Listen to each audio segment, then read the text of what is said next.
Greetings, comrades, and hello, everyone. I'm Quinn866. You probably noticed I don't have the same colored shirt and lighter blue shirt underneath combo I've worn in every single other Anime Memories retrospective episode up until this point. Greetings, comrades, and hello, everyone. The reason why is because the weather's kind of weird out today, and because I want to mix things up a little bit. I'll wear that shirt more often, but I can't wear that shirt forever since I'm inevitably gonna grow out of it, and sometimes the weather just doesn't want me to wear it. Strange, my signature channel clothes to be very situational. Anyways, I originally intended to review Devil May Cry's anime this time around. In fact, I actually finished the entirety of the Devil May Cry script, and I partially edited my DMC TAS scripted video. But I felt the need to continue CCS, so let's jump right into it with the second arc. Well, okay, technically, this is the third arc, and let me explain. I kind of foreshadowed this with a brief remark I made when talking about the Christmas special episode in Arc 1, where Sakura captured the fiery card. I'll just play that clip right here so you can see what I mean. It is a good scene and a good way to end the first season. Of course, it's not the end of the arc, though. This remark is actually true. I actually wrote that in with this in mind. Yes, I thought that far ahead. In all fairness, after the Christmas special is the end of season 1, because there's a new intro, new outro, what have you, and I actually never really mentioned the intro, so I'll do a brief little segment on that here while we're still in the intro phase of my reviews. I guess I might as well talk about the intros in the intro, right? It fits. The first two seasons are separated between the Clo Gathering and the Clo Ceiling arc. Now, you're probably wondering why I just mashed them into together, and that's because, one, I felt that if I just ended it on the Christmas special, the review would end way too suddenly. Plus, the fact that this is called the Sakura card arc, I think mashing the Clo Gathering and Clo Ceiling into the Clo card arc is just more fitting. And even the series kind of agrees with me, since on like Netflix and other places they mash the two together. Now, I don't know why it was like that at the time, but whatever. Now, the first season, in quotation marks, is from the first episode to the Christmas special. And then from that point, it's episode 36 to the final judgment with Yue, that's the second season. And then from here onwards, it's the third season. And for each of these seasons, they have a new intro. And I want to say right now, I actually really like this. I kind of have a very picky taste when it comes to intros, not just in animes, but in anything in general, honestly. And for the very first season, they have Catch Me As You Can. Catch Me If You Can, As You Can, close enough. And it's actually a pretty good opening song animation that really actually fits the more lighthearted, kind of fun part of the series. That's all good. Episodes 36 through 46 have Tobiro Akete, I hope I pronounced that right, as the opening. And it's my personal favorite of the bunch, as it's a bit more sorrowful yet hopeful, which actually really fits the final judgment arc they were going for in season 2. And then in season 3 has Platinum as its opening theme, and it's mystical and magical, which fits obviously the magical part, though it is my least favorite in animation and sound. It's not bad. The first two are just better. And you know, I should probably say right now, I actually really like when animes change up their openings. It not only makes each season feel special, but it also gives me a reason to sit through the intro credits at least once per season. It also works if your show has multiple vibes, like Death Note for instance. Now, I would talk about why I love Death Note Opening 1 over Death Note Opening 2, even though they're both fantastic, but that's just gonna drag out this intro, so let's not go on that tangent. CCS got it really good with its opening and endings. They get the series the feel for the multiple genres it goes for. The lighthearted fun, the moving emotions, the mystical magic, so on and so forth. So now, let us... I see you are making overly long intros again. Shut up, Jane! I was just getting there! Don't rush me! What are you doing? A new transfer student joined our class today. And ours too. But what's that got to do with it? Toya! I wondered where you got to. Okay, so I said during a ton of the initial character introductions slash descriptions of my Arc 1 review, there wasn't a lot to say about certain ones at that point. Here is finally that point, and I'll finally give them the fair analysis and thoughts on them overall. I wanted to wait until now, since by this point most of the characters have had enough development to go off of without delving too far, because if I did, it would kind of take out some of the fun of the episode descriptions. Like, if I spoiled Yukito as UA during the character descriptions, that would take out the entire twist of going through all the episode descriptions. So, yeah. And since, as I said before, most of them have had development by this point, you should fairly know them, assuming you watched my first arc review to understand that is. So let's start with Hiro-chan, aka Kerberos. Back in Arc 1, I said the adorable little guardian of the sun loves sugar, and this carries over to nearly every time he appears in the series. However, something that Hiro-chan slash Kerberos gets right, unlike tons of other mascot characters, is I like it how he's not just there to be cute. Hiro-chan needed Sakura to regain the cards so his master Chloe Reed could find the true successor to his legacy. Furthermore, all the cards were removed from the book. He also needs the cards to revert into his true body, which, as I've complimented before, actually looks kinda cool. I like how he changes between the two bodies with the corresponding voices switching over along what form he's in. It also means he's not completely defenseless like he was in the first arc, until Sakura captured the fire card, which allowed him to harness light fire magic. Now that he has his body back, he can fly, slash his claws, shield wing projectiles, breathe fire, and sense magic from greater distances.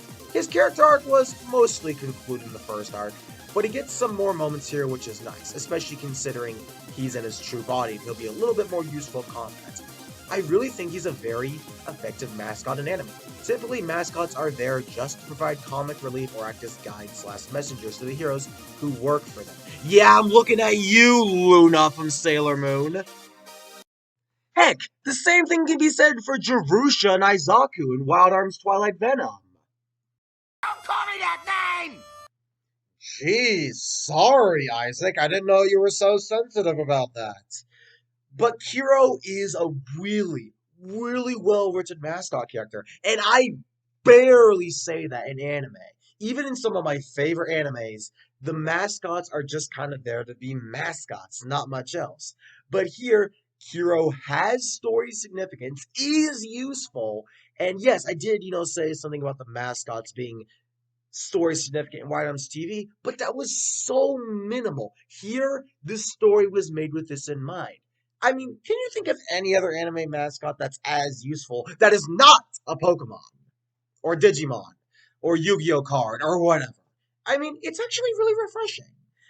Hiro has motivations, story significance, is actually pretty useful once he gets his powers back, and he got a few focus episodes. And he was a major motivator for Sakura when Tomoyo isn't really magical. Like, Tomoyo was the friendship motivator. Kiro was the magic motivator. That's actually pretty good. Sakura's brother Toya I didn't talk about too much on account of a few reasons. One, at that point in the franchise he wasn't too heavily developed, and two, I really wanted to say for how much I love Toya for this video. By this point he knows Sakura has magic, yet he feels the need to not interfere. I do like it that Toya, despite being kind of a tease and a bit of a, sibling rival figure to Sakura, he is a really nice guy at the end of the day, even if sometimes he teases his sister around. However, this is more used to cover up the fact that he knows magical stuff is going on. His relationship with Yukito, though, I genuinely like. Not just because we have a show that has the balls to show a gay relationship. Yes, I did just make that joke, shut up.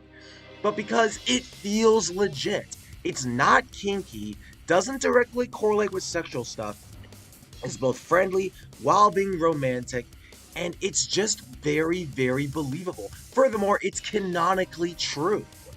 Toya's relationship with Yukito is a massive selling point for what would otherwise be two characters with minimal plot relevance. Sure, Toya finds out Sakura's magic, but he doesn't butt in, and Yukito might also be UA, but he wasn't introduced till the finale of the last arc. Normally, I would go on a massive tangent about how much I love Toya because, one, he is one of the, okay, I'm probably going to go on a massive rant anyways, but I'll try and keep it short for the sake of keeping it short. I really like how Toya and Yukito are a really genuine gay relationship in anime. Like, with all the overgeneralizations and, portrayals of gay relationships, there are a lot of times where it can be taken the wrong way. Now, I personally, for the most part, don't find them offensive, but there are other people I imagine that would get a little over it. But this is one of the most pure relationships I've ever seen in anime, and it really works so well. And I like it that it's canonically true, so it really works. Toya and Yukito are actually a really, really, in my opinion, underrated pairing in anime. Now, for the people that do ship them, I believe it, but it just feels so legit, and I like it that the anime doesn't make a decision to emphasize the fan service, and that is admirable. Now, let's get to Yukito, since, if you ask me, he's just as great as Toya. The reason why I say Yukito is just as good as Toya is because, well, he's actually both the perfect match and contrast to Toya. They say opposites attract, and here it is shown excellent. Toya seems to be more focused on his schoolwork and taking things seriously, as well as kind of being a little more teasing around Sakura, while Yukito is more laid back, more fun, more passionate, and he's really soft around Sakura. However, both he and Toya care for Sakura, and by that exchange, each other, and it really makes the relationship between Toya and Yukito feel, okay, I'm sorry for saying it, but it feels so legit. And Yukito also has great story significance, because at the end of the first arc, in one of the best twists I've ever seen in a magical girl anime, Yukito is actually revealed to be the borrowed form of the second guardian, Yue. And this provided both a really, really climactic finale to the first arc, and I'm gonna go forth and claim what might be one of my most boldest claims ever. The best animated fight in any magical girl anime I've ever seen. I mean, look at these absolutely amazing motion shots, and the drama, high stakes, and what the characters were going through at that point was just amazing.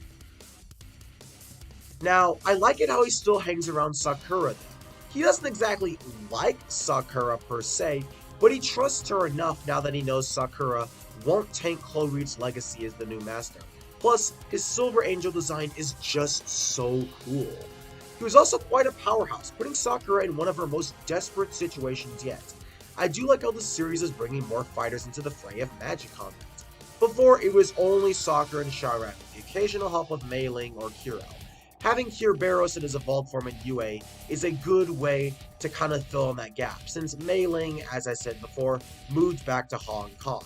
And that is a really, really good plus.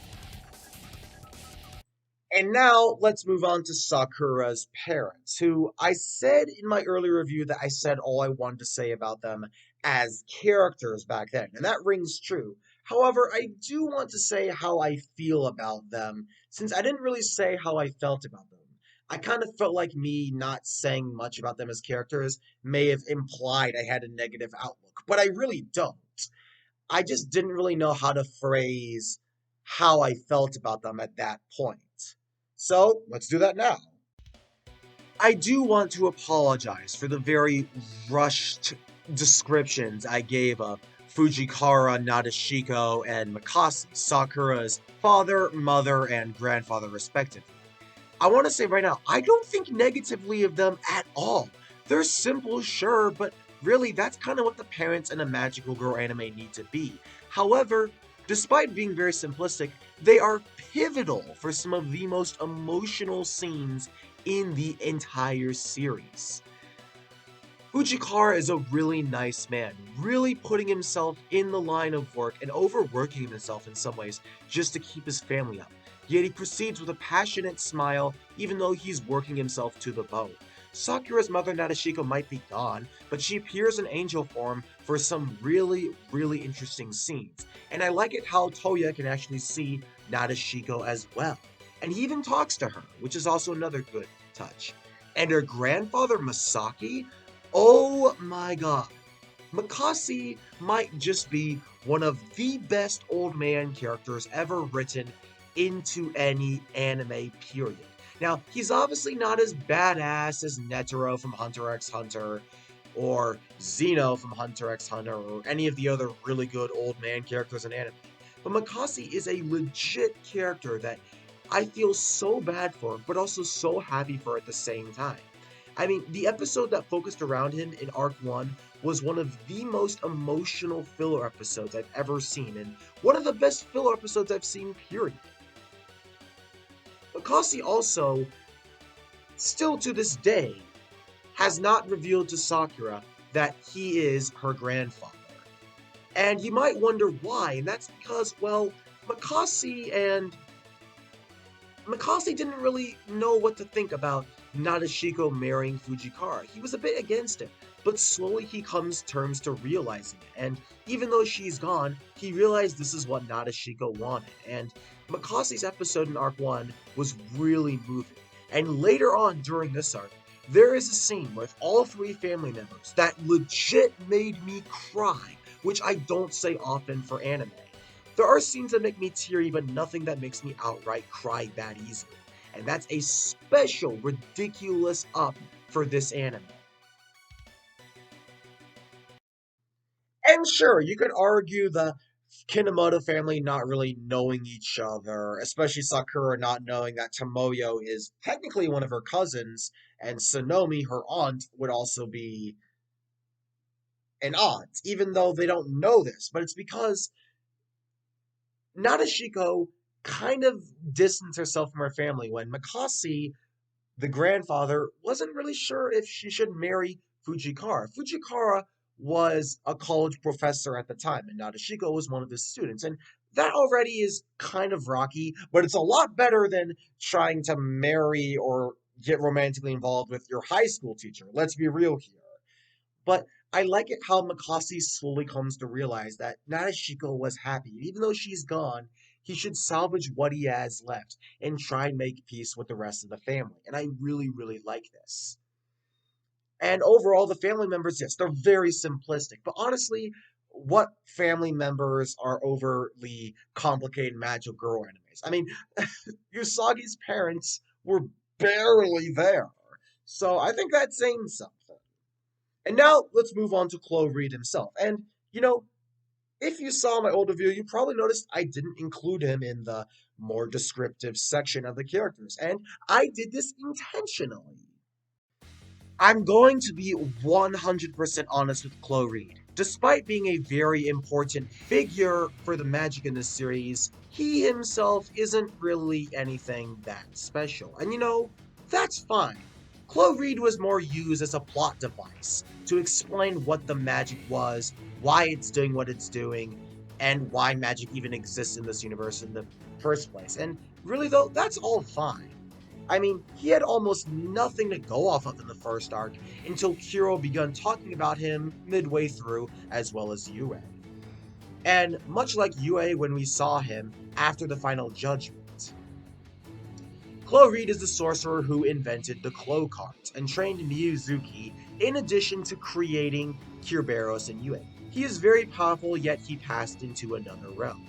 Chloe himself, as I said before, doesn't play a massive role in the series as a character. Now, yes, his magic is a big role, but Chloe himself is just kind of there. But that's fine. We don't really need to know much about Chloe. This is called Card Captor Sakura, not Card Captor Chloe. And the fact that they gave him some character is good enough to save him from being overly generic, and that's fine. Now, I should probably mention the rest of the characters I completely skipped in Arc 1 that do get a fair amount of development by this point, but at the time, again, there I am pulling out that phrase, at the time, they didn't have too much relevance. And these are mostly just the other students at Tomoeda. But I will mention them for the sake of getting them out of the way, since by this point they've all had their development, and really they're just there so the school scenes don't just focus on Sakura, Tomoyo, and Sharo. And you know what? That's fine. It makes the school feel more legit, because really though, no school just focuses on one or two students, so having 4 or 5 or an entire class just makes it more realistic. And that works. The 4 best friends of the school, as I'll call them, starting with Naoko. Naoko is best friends and romantically interested with the dude on this list, named Yamazaki, who I'll get into in a minute. Naoko likes acting, writing, being creative, and overall just being a big brain. In fact, she actually, now that I think about it, back in the episode with the big card and the create card, was the person that got the create card while in book form and unknowingly wrote a story in it which caused the dragons and the animals and whatnot to appear during night. So she does have story significance, and it's all good. Plus, her big brain counting to Yamazaki is great. Now, Yamazaki, on the other hand, oh my gosh, I actually love this dude. For a mere side character, he's so entertaining. He always tells these overly complicated tall tales on random facts that are obviously lies. And one of the best parts is how a few people in the series actually buy his ridiculous stories. Except for Naoko, his girlfriend, obviously. But I love it how his stories are so bogus and just so over the top, like how strawberries used to walk the earth. I mean, come on. Okay, one, it's stupid, but this kid's got some crazy imagination. And the music that plays during these bogus stories is way funnier than it has any right to be. And it always gets a good laugh out of me. I mean, seriously, Yamazaki isn't the most complicated side character, but he adds much needed comic relief to Tomoeda, which is nice. And like I said, that music.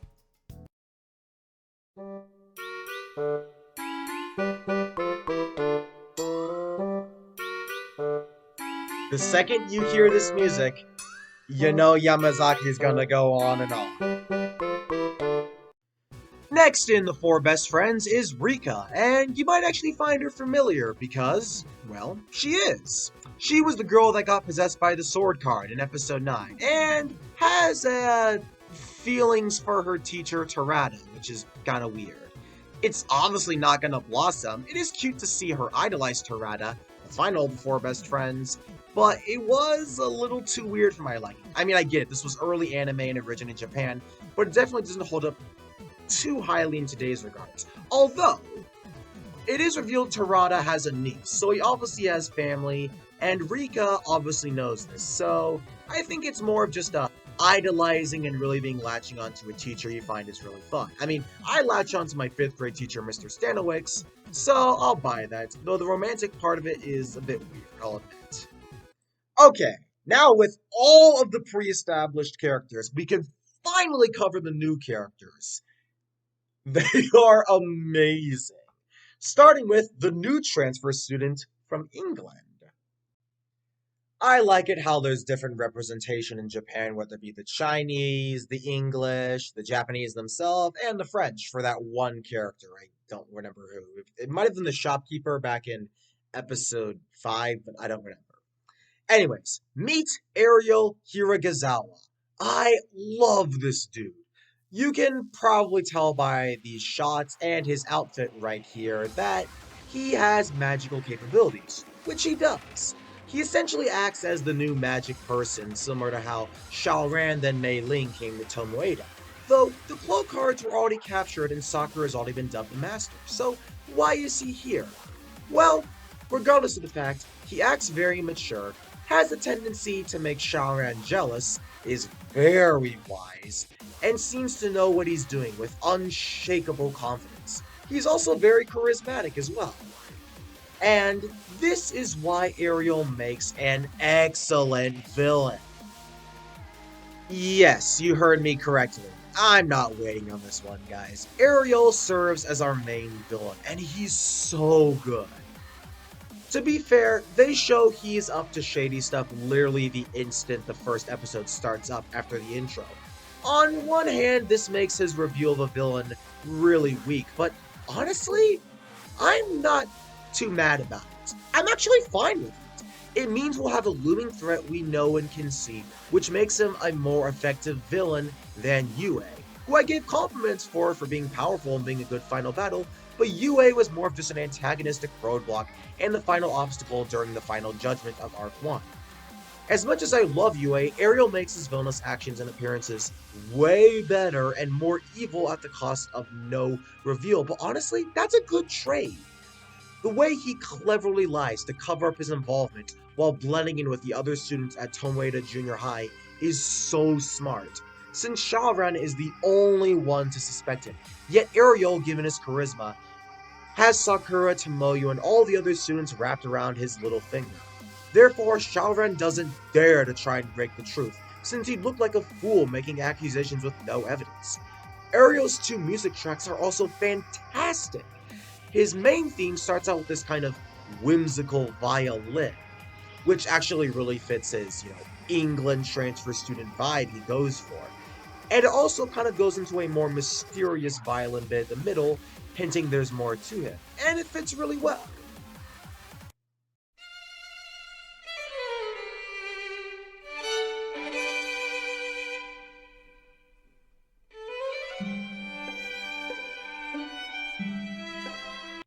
And that theme's all good and really nice for Ariel's transfer student persona. But for his magic persona, the theme is mystical and suspenseful, which really works well for the scenes where they portray him as a villain.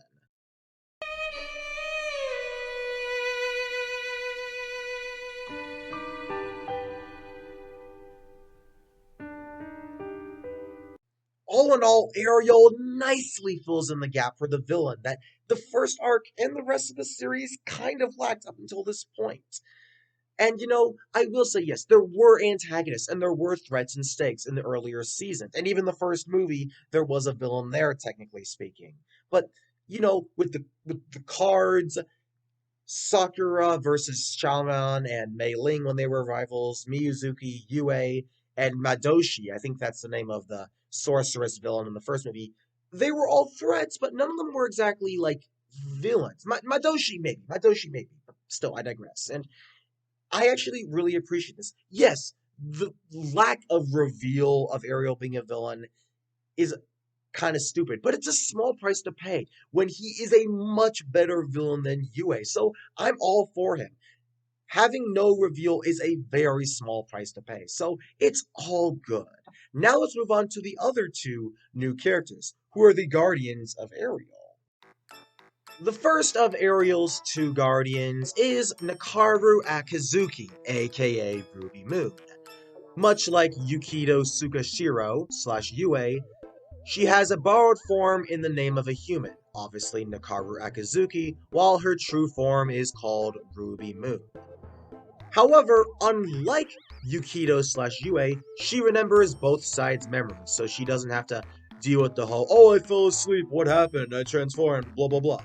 She's also very hyperactive and simps over Toya, excitedly and desperately, which is something both Yukido and Yue would not do. Her physical design is also a good contrast to Yu. She has butterfly wings rather than the angelic wings of Kerberos and Yue, and her clothing is much darker to fit the darker nature of Ariel's triad compared to Sakura's card characters. And I've heard a lot of people complain she can be really annoying, and as Nakaru Akazuki, absolutely she can be. Now, to be fair, there are story reasons why she simps over Toya and constantly acts the way she does in human form. However, it does get pretty annoying around the third time it happens, since this happens about 7 times throughout the entirety of this arc. And yeah, I don't really like Nakaru Akazuki's false persona. However, her true form in Ruby Moon is actually pretty good. And furthermore, she actually is a really good contrast to Yue and a good foil to the other Guardian, who I'll get to in a minute. It's also because of Nakaru Akazuki slash Ruby Moon that I found out that the Guardians, and I mean all of them, don't have gender. Hiro, Yue, Spinny, and Nakaru herself slash Ruby Moon all are non-binary, which is a bit weird, but you know, honestly, if Mewtwo from Pokemon doesn't have a gender, then I don't see why these people shouldn't. Now we have the second of the Guardians, Spinny, also known as Spinel-san. Much like Hiro, he has a borrowed form and a very similarly cute plushy toy winged creature. However, unlike Hiro, he's very grumpy and is a good opposite to Ruby Moon, much like how Kerberos is a good counter to Yue. In his true form, he resembles a large panther with dark butterfly wings, matching Ruby Moon's, which is nice. Another neat little touch is how he hates sugar.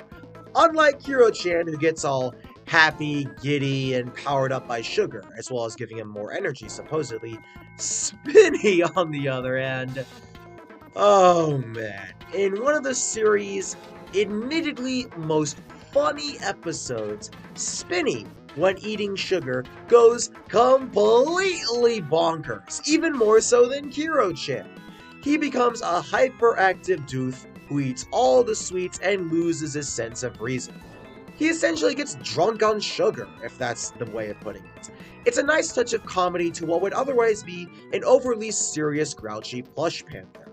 I do like it that Spinny takes things seriously, and unlike Nakaru, he's more focused on the work end of things, which is good since Yue and Caberos were the opposite. So, it's actually really good.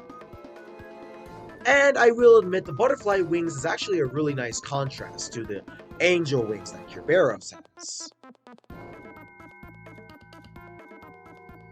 Okay, now that I finally covered every single plot crucial character, you're probably wondering why I did another extended character thing. And honestly, that's because, well, one, I had new characters and I had intentionally left out crucial details for characters in my previous review, but also because this review doesn't really need to go into the animation or the world again, because it's the same. The animation's the same, the world is the same. However, I will do another sound segment because I really do want to at least give some idea of how amazing the soundtrack of this series is. And I'll try and play a few sound clips, but if you hear any segments muted, that's because I had to remove them, so it would be fair game in the YouTube regulations. But I really, really want to give credit to the soundtrack. And YouTube, I'm telling you right now, I'm not playing these 7-second clips to try and slip it past. I'm doing it because I love the series and the soundtrack that much. So I'm hoping I won't have to mute too many of these. But until then, in the sound segment of this video, I'm going to be playing clippets of some of the really,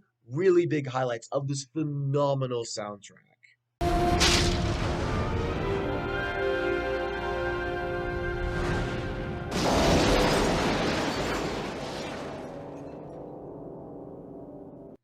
Okay, so I'm gonna hope these quick clips don't break any rules, but as I said before, if you hear utter silence during the title cards, it's because I had to remove them, so it'd be fair game in YouTube's kind of strict copyright system. But I'm really hoping that YouTube will not give me blocks or strikes because I included 7-second clips of a few songs. Now, if I included like 30-second or like a whole minute-long clips, I'd get that. But let's hope YouTube doesn't be super stingy with 7-second snippets. And I really do love this soundtrack. I'm sorry, I know I'm repeating myself over and over, but this soundtrack is surprised me so much.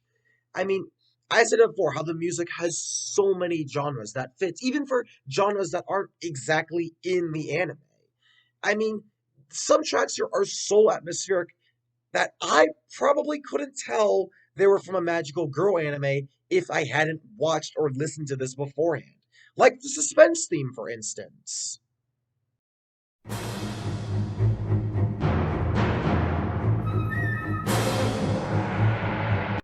Of course, it does have music to befit a magical girl show that will, like, okay, for instance, that will-filled card capturing theme I mentioned in my Arc 1 review.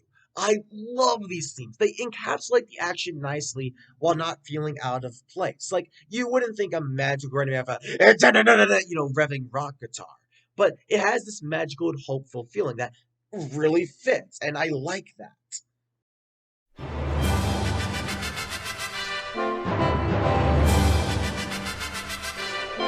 In fact, there are two different themes to fit these moments.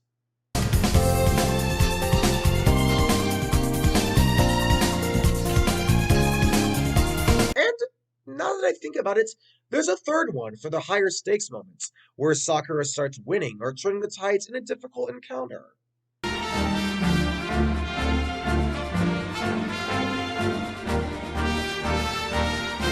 The everyday normal human life tracks are fantastic as well, that like to remind you this is not medieval times or the future or some weird time frame. It makes it feel like the modern day Japantown has magic happening in it. And I like this.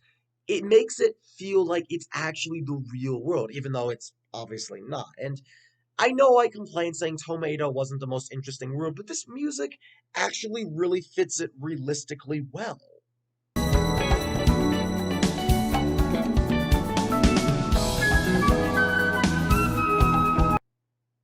And if you remember back in the Clo Card arc, when Miyazuki appeared, you'd hear this gem of a track that perfectly sums up her wise teacher and mystical shrine maiden phase before revealing she was guiding Sakura to Yue.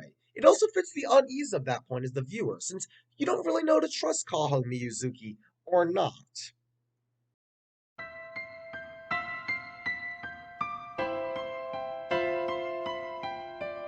And finally, there's some tracks that suit multiple emotions, like the romance, the sad scenes, and the hilarious music. Like, okay, let me just say right now.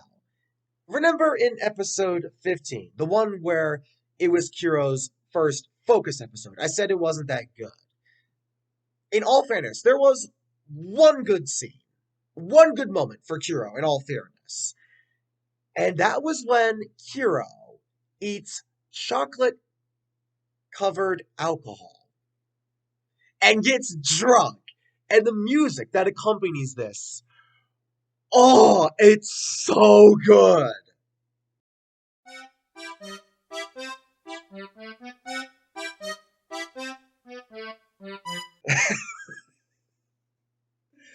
This is easily one of my top 20 soundtracks in anime, period. It has everything, and much like how I complimented the world of Fall Gaia for the sheer diversity and broad options in the world, CCS has a soundtrack that has a little bit of something for everyone.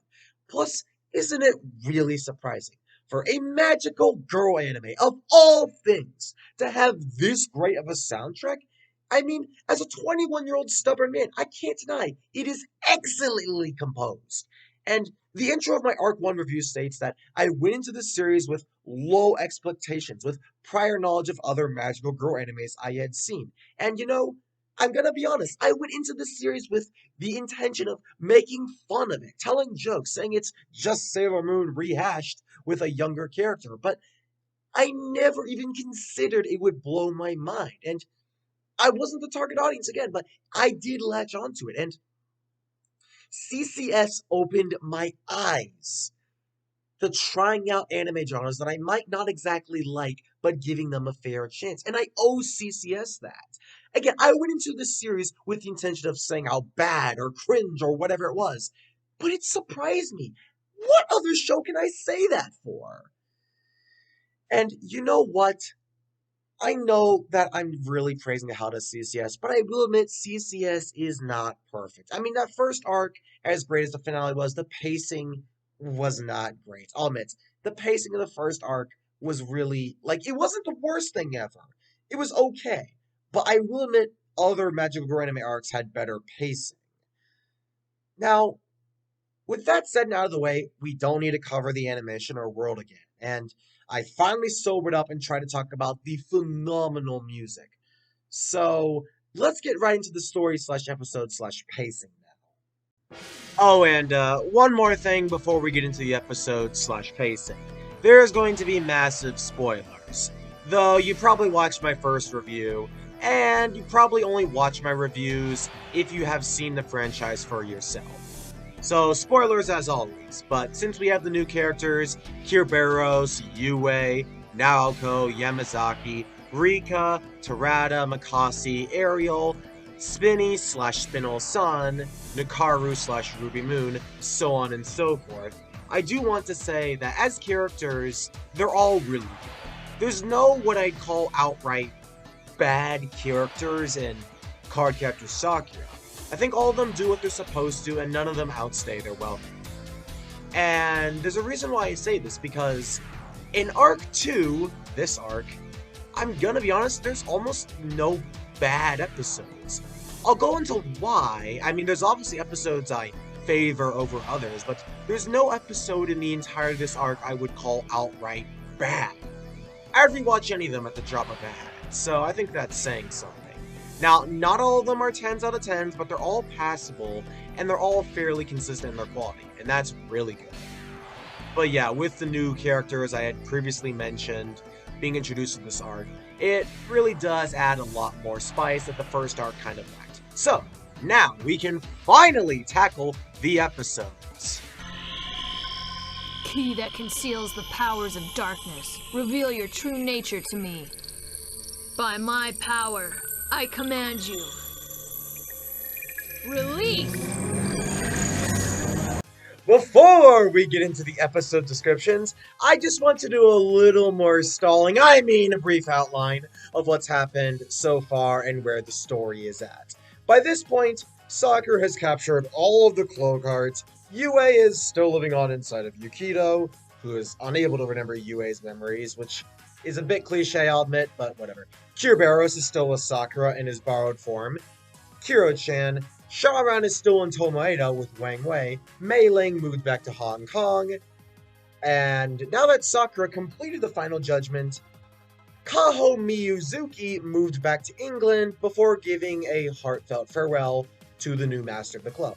I am a little sad on the account of one, Mei Ling would have been nice to have around for the sake of a bit of extra drama, and Kaho Miyuzuki was a big player in the climax of Arc 1, not only for her role in guiding Sakura in the shadows, but for being one of the few other characters to use magic. Now yes, the bell was destroyed, but she's still a shrine maiden. I don't know, she could whack things around with a magic broom? Who knows?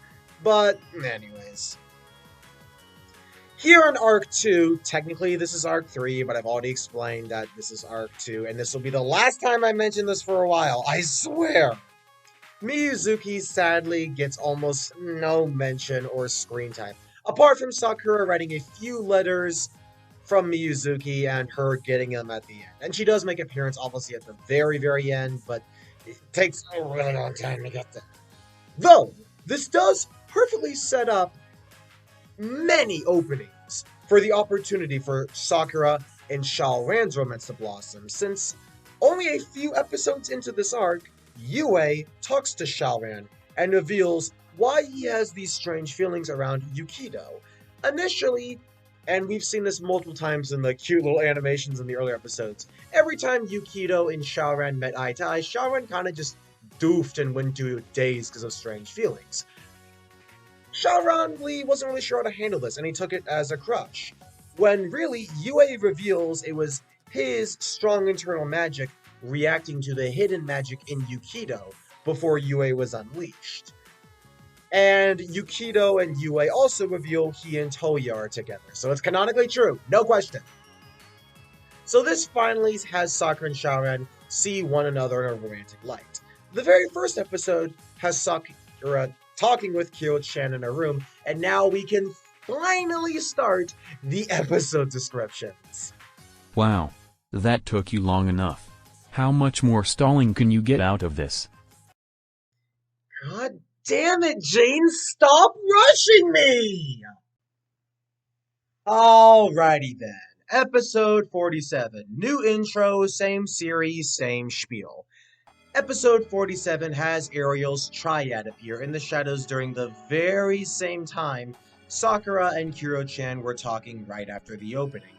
The next day at school, Sakura sees Ariel is a transfer student, and he quickly gets on good terms with everyone, save for Shaoran, who is suspicious. After school, Sakura and Shaoran see Toya and Yukido. Toya takes the chance for a quick tease by getting a taste of Sakura's popsicle. However, Nakaru Akizuki comes in, doing a full-on tackle hug almost any anime girl would do. Toya, as you can see, is having none of it, though Nakaru Akizuki is clearly attached to it. She also has an eye on Yukido.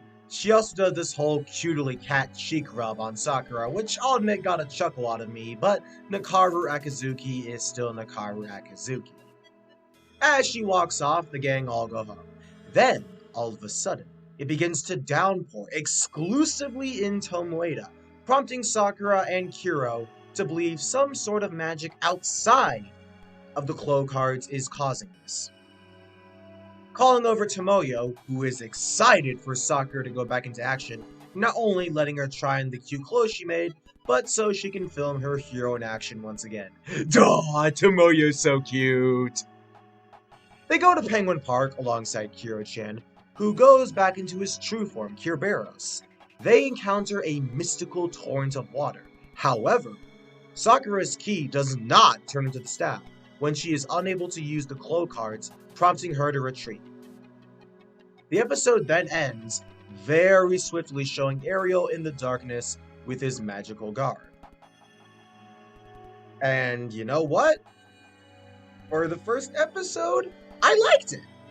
Not only for being essentially another two-parter, something the series had here and there, but not too often, but also because we see Sakura challenged right off the bat. Not because of being scared or because she doesn't have enough magic or whatever, but she clearly sees her usual tactics won't work.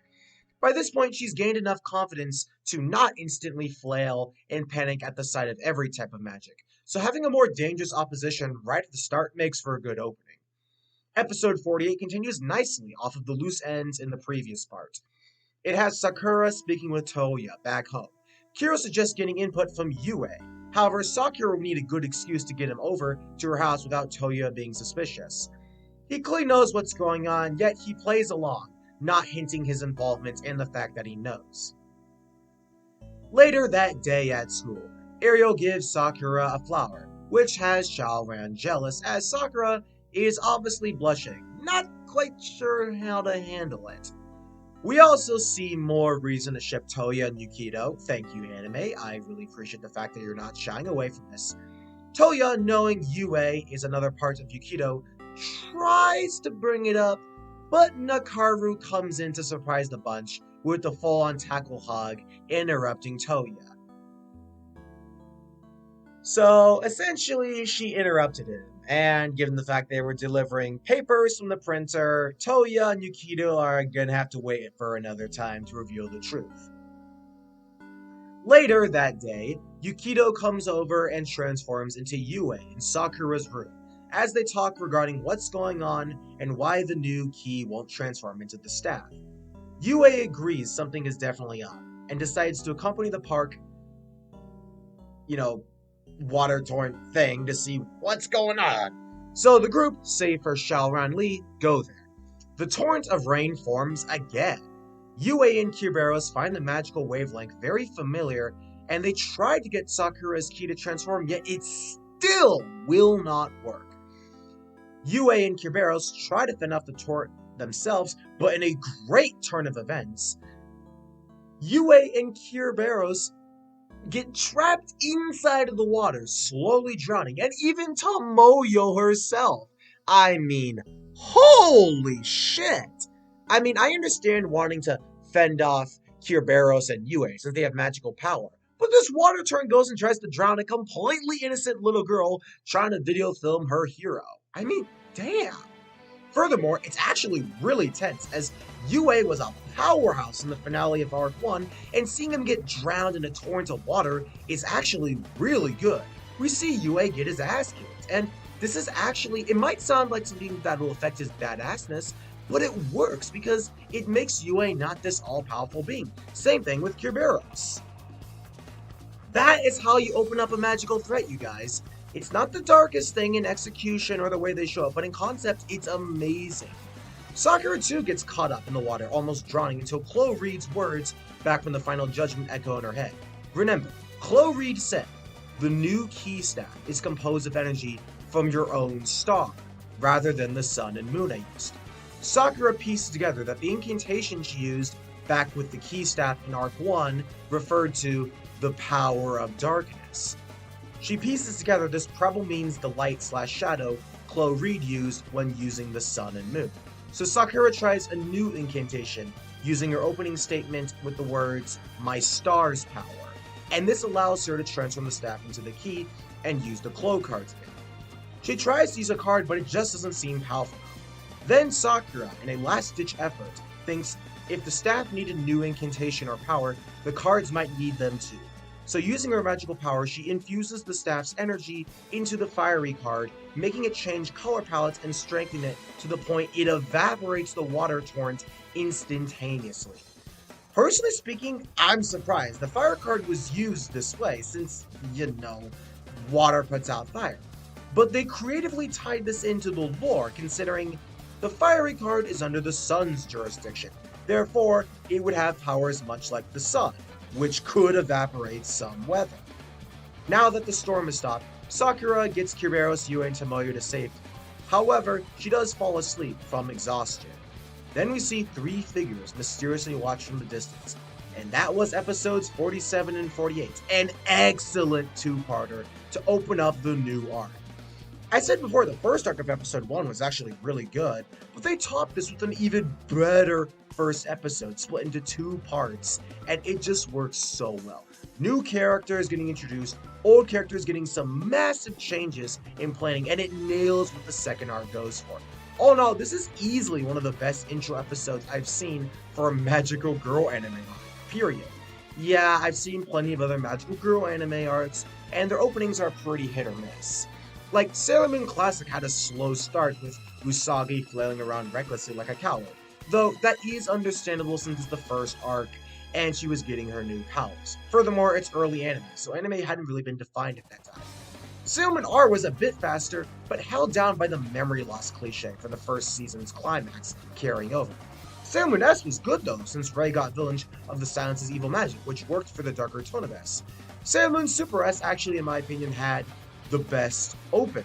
Even if Super S is considered the meh of the seasons, I think it had the best open. Sailor Stars was okay. I like it how it continued the Nehelania arc from Super S, but it just felt like they could have mashed that into Super S. But none of those, even the ones I did give credit to, come close to scratching this opening here. As good as some of those first episodes can be, they were held down by a few things, whether it be the memory loss in the first two, the good shift to dark in S, which is a bit too fast, and the struggle for power in every new arc, despite the fact you think Usagi would expect it by this point. We get characters in entirely familiar situations, but are blindsided by the new threat level. We don't have to worry about slow pacing, new characters giving you enough to work off while plenty of questions linger in your mind at the same time. Powerful beings get really big problems handed to them, so they're not overpowered. References to previous arcs' important bits, and to top it off, it feels genuine. That last one is especially important. You see, as much as I get some enjoyment from nostalgia of Sailor Moon, by the point I reached Super S, I was like, okay, how do you not expect it by now? Like, yeah, a new enemy appears as bad and all, and you want to protect the world. But why act like such rookies the second the new villain clan reveals themselves? This applies for every arc of Sailor Moon. The beginning bits are way too slow, even in the best arcs. CCS's Sakura card arc doesn't need to rely on cliche reasons for flailing around. Here, it has legit and understandable reasons why the card captors got desperate. Furthermore, it's not the only time someone has nearly drowned in CCS. Heck, we had someone almost drown as early as the 3rd episode of Arc 1, so I'd imagine Sakura would be a little scared of that from that experience. I mean, I'm sorry for rambling here, guys, but I genuinely can't give these compliments to many other arcs' first episodes, much less a magical girl anime arc. That's how you know I'm dead serious, when I don't want to admit it, yet I feel the need to be honest. With this amazing two-parter done, let's see how the next episode fares. Episode 49 shows after the events of converting the fire card. That takes a toll on Sakura's energy. She is clearly worn out. We also see the book that was used to contain the cards now has Sakura's name on it instead of Chloe Reed. We also see Yukito is pretty damn tired and his appetite is bigger as well. This ties into his energy draining from going into use form. Toya tries to tell Yukito about it, but Nakaru distracts Toya before he can get it out. Tomoyo and Sharon then check on Sakura to see since she didn't come to school. We see Kuro make fun of Shaoran's cooking while having another sugargasm. Kuro then explains the rune circle Sakura used with the new card is different from that of Chloe Reed's. Tomoyo pitches the idea of calling the new cards Sakura cards instead of Chloe cards, which is why this is called the Sakura card. It also gives Tomoyo an excuse to nerd out over recording Sakura. She really is too cute. I really like Tomoyo Daiyoji, in case you guys couldn't figure that out already. The next day at school, we see Sakura writing to Kaho Miyazuki. Since Miyazuki knows about Chloe Reed, she figured it'd be good to let her know about the torrent of magical rain, and the fact that she still has to use the Chloe cards in these new Sakura cards. However, Ariel's playing the piano in the music room, which gets Sakura's attention. She notices the song Ariel's playing is the same as the one Tomoyo has sung in practice a few times in the past. The two play a cute piano song duet, which ties into the story. Ariel clearly did something magical to the piano, as a key goes a weird red aura. Then, later on during the day, Sakura and Shaoran check on Tomoyo, as in the music room, the piano rams into the wall. Tomoyo tries to explain the piano just flung itself at her, as it begins pursuing the squad.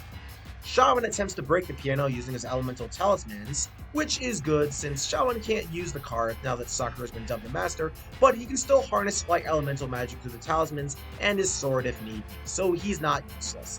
In fact, he actually does save the day more often than not. The lightning blast connects, making the piano far more rickety. Unfortunately, it still levitates when the group try and talk over what they think the situation is being done. The group run and Sakura notices the piano tending to go towards Tomoyo's direction. This sparks an idea. She goes to the rooftop to convert the song card into the Sakura card, by having it mimic Tomoyo's voice, tricking the piano to fall off the roof and break, thus destroying it. Sakura once again passes out, as converting the card takes a lot of magical energy, considering it uses her own magic. Shaoran and Tomoyo help her back as three figures watch from the scene. One of them claims, "This'll be good fun." Did Ariel get off from trying to crush a lolly with a piano? Shut up, Gene. I don't want my brain to go there. Episode 49 was great stuff. I like how the magical threats are not just talking Sakura, Shaoran, or everyone in sight discriminately. It shows the magic here is capable and willing to target weaker people or innocents, which makes Sakura struggle against them all the worse and gives her more than enough reason to go all out. Episode 50... Okay, wait. You probably noticed I've gone into more detail with these episodes like I did in my WATV review. I've decided for the plot crucial episodes, or the ones that I have lots I want to say about, I'll extend, but I'll keep the less important ones or the weakers to the shorter description. Now this episode is another good one. The episode starts out with Sakura and Kuro noting how Sakura shouldn't recklessly convert cards as it makes her tired. Sakura suggests only converting cards when the time calls for it, so she won't be exhausted and can be ready if something comes up. We see Sakura go to school, and we see Nakaru simp over Toya in the middle of a soccer game. I really have to admit, it shows how desperate Nakaru Akazuki is to interrupt a soccer game to get his attention. At lunch, Sakura talks a bit with Rika, who shows a teddy bear she had been sewing. Tomoyo mentions a legend saying that a teddy bear's birthday is the day you tie a ribbon around it. She also says, if you name the teddy bear after yourself and give it to someone, they will always remember you. This sounds pointless, but it does serve a purpose. Just trust me. When Ariel addresses Shaoran Lee by his full name, Shaoran, in a surprised daze, gets a little and falls out of the tree with Ariel catching him. Sharon is suspicious of Ariel and runs off in a panic, and we see Ariel clearly has a plan on his mind. Sakura, Tomoyo, Sharon, and Ariel go to the craft store to buy some supplies and try out the teddy bear. Sakura and Sharon buy a set while Ariel buys tons of thread, which gives everyone's attention. Ariel claims threads are very useful since, well, they are. Truth be told, this is a clever way to look weird while not setting off too many alarms. Buying thread is not exactly out of the ordinary, but buying that much thread in bulk would definitely stand out, which Shaoran notices. Though Sakura and Tomoyo write it off since Ariel just moved in from Tomoeda and England, and thread can be used for a lot of things. That night, Sakura doesn't quite get her teddy correctly, and she makes a cute joke how it looks a bit like Hiro, who has the reaction of just what you'd expect. However, Sakura senses magical presence and gets Shaoran to come out, since he requested Sakura to let him know after the incident with the piano. They all meet up at the fountain, only for Shaoran Lee to mysteriously move. Shaoran tries to fight against the force moving his body around, and tries to slash Sakura with his sword. Dang! Sakura can't quite figure out what's going on. She doesn't want to use any magic recklessly due to the drain of converting a card, and she doesn't know what the correct card will be. Plus, she can't just hurt Shaoran Lee. Tomoyo and Kiro panic as Sakura, evades all of these sword strikes. Shaoran manages to slip out a water talisman and spray water magic all around him, revealing threads in the wet water. Sakura converts the sword card and cuts the threads, freeing Shaoran. Sakura is exhausted and she falls asleep in Shaoran's arms. The scene then cuts to Ariel holding his hand over a portal with the threads now cut loose. Ariel Higazawa speaks with Spinny, aka Spinel's son, and we see Nakaru Akizuki, aka Ruby Moon, appear as well. Spinny even throws in a remark about all the Guardians' genders. Shouldn't you be wearing a boy's uniform at school anyway? I don't really care. Anyway, the girl's uniform is much cuter, isn't it? And besides, I'm not even human, am I? Gender's got nothing to do with me. What? Okay, I'm sorry, I couldn't resist. But that's probably how 95% of viewers reacted to this when it first came out. However, in this scene, they reveal Ariel is the reincarnation of Chloe Reed, which honestly is pretty obvious. So it's, again, not really a reveal, but they confirm it early on. Though, it does beg the question, though. Since Ariel is clearly connected to Chloe Reed, being his reincarnation all, why is he acting so shady? Did Chloe Reed's power get to his head, making him evil? Is that the reason why he wanted a new master? So someone could end him by the time he went crazy? Is this a test? Who knows? But anyways, this was another good episode that feels mystical and magical, as the series should. Now, I made this remark back during the time card episode in Arc 1, and I want to say right now, there is a reason for this. With the many, situational cards back in earlier episodes, and a lot of the episodes that didn't have cloak card encounters, sometimes the show fades out of the magical girl genre into a slice of life or a romance genre, which, again, it does go for, but it does sometimes kind of take away from the magic stuff that the show is widely known for, in addition to the romance. And it doesn't do this all the time, and it does work as a praise breaker more often than not, but it does kind of drag sometimes, which is something, again, I complain about in Arc 1. Thankfully, it doesn't happen too much here. And now let's move on to episode 51, and I promise I will try and shorten this one. Episode 51 continues off of the teddy bear plot set up previously. Actually, now that I think about it, you could actually consider this another two-parter. It opens up with Ariel catching a glimpse of Sakura's cards before she puts them away. Ariel sees Takura... No, I'm leaving that in. Ariel sees Sakura's teddy, which is a bit weird, and offers to help her out. However, this is yet another setup, as we see in the process of helping her, he smugly grins. As Sakura's bear has improved, she is very thankful of Ariel, who kisses her on the hand. Sakura, obviously has someone she wants to give this to in mind. And Xiaoran actually was making a teddy bear as well. I'm sorry I forgot to mention this earlier. And Sakura pops up in his mind, but he also tries to hide his feelings. Yukito, however, shows up and Xiaoran shyly runs off into the woods. However, Yukito transforms into Yue, and here is where Yue reveals Xiaoran his strange feelings were not a crush, but rather his strong internal magic reacting to Yue's. And you know, I want to give compliments, since this might sound better in theory as a late arc twist, but I think it works here since it gives more time for Sakura and Xiaoran to develop. Furthermore, it doesn't drag out, and I like it how he obviously hints to Xiaoran that Toya is the one for him. Sakura, later that day, tries to give Yukito her teddy bear Ariel helped her out with. And she goes to Yukito's place really shyly, and Tomoyo, you will not waste a single opportunity to record, will you? You're so cute, but you should be thankful Sakura is consenting to this. However, the teddy bear Sakura gives to Yukito grows to the size of freaking King Kong. Yue forces the transformation of Yukito and tries to use the ice crystal attack, but the teddy bear shrugs it off. In fact, Yue's magic gets drained from Ariel's triad watching from afar. Sakura converts the jump card to try and jump up and get to the strongest point of the teddy bear's magic, in the ear. However, she can't get close enough without any sort of safe option to slash away the ear.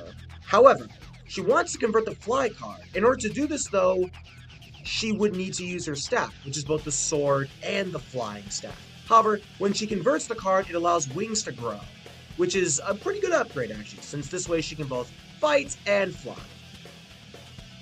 Sakura takes the gamble in transforming the fly card and manages to successfully fend off the teddy bear.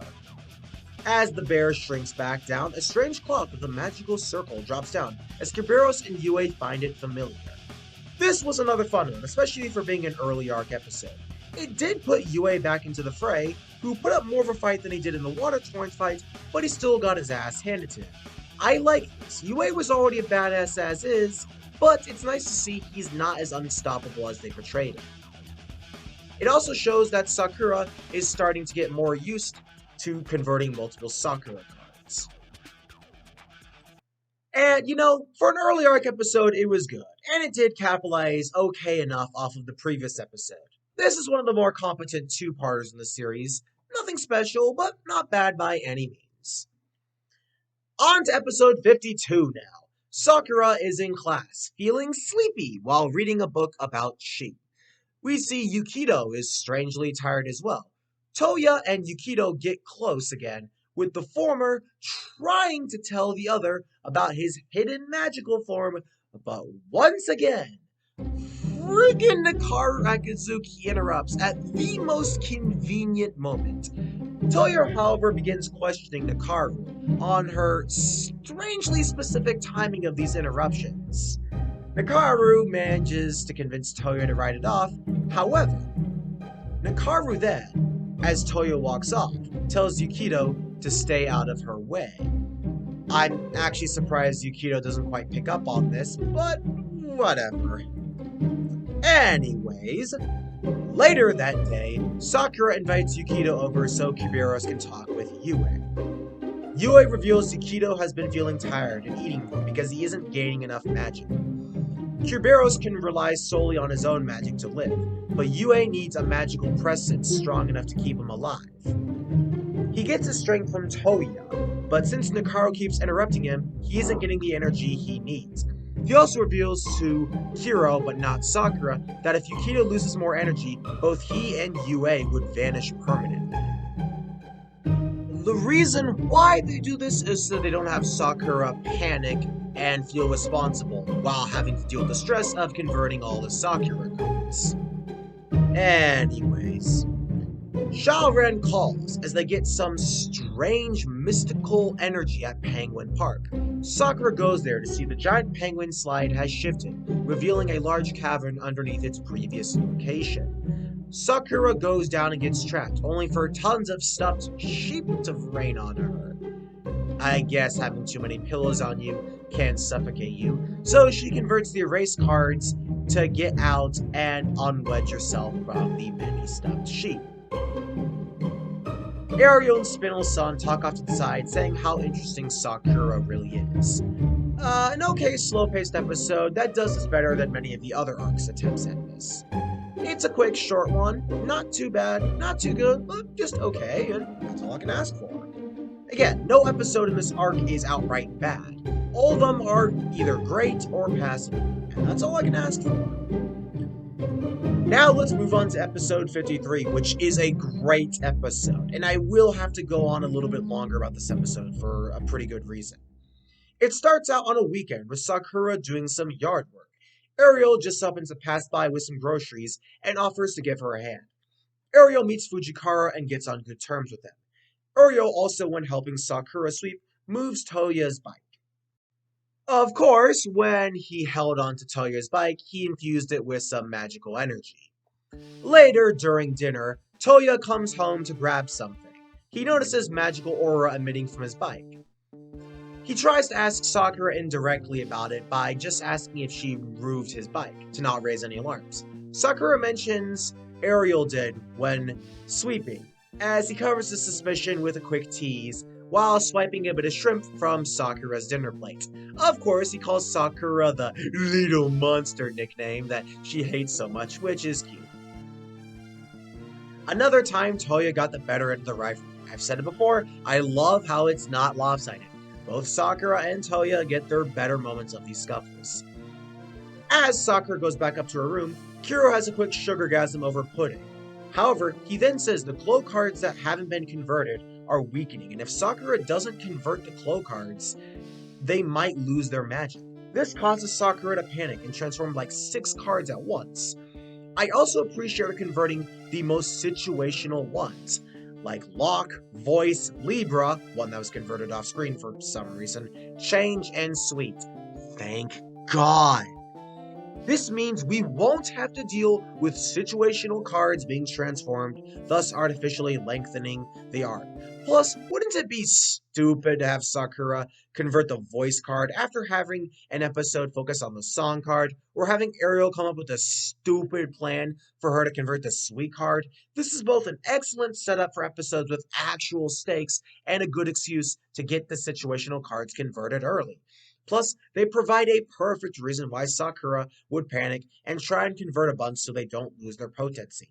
You think Sakura doing this would be really cliche, since if she can do it now, why not do it before? However, it did have a consequence. When Sakura tries to convert the dash card, she stumbles over days, as it doesn't fully convert. This causes the dash card to be flustered from the sudden use and go rogue for a bit.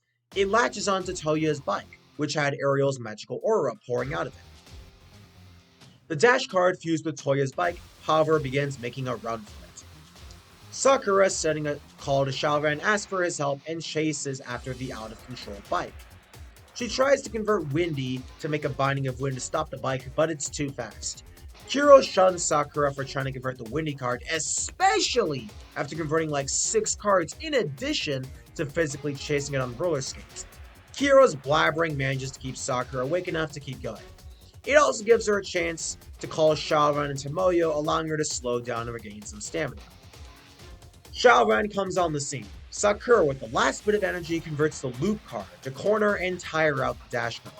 The dash card eventually tires down as Sakura weakly holds the creature in her arms, calming it down and turning it back into a Sakura card. Sakura falls asleep with Tomoyo getting a kick out of recording Sakura sleeping.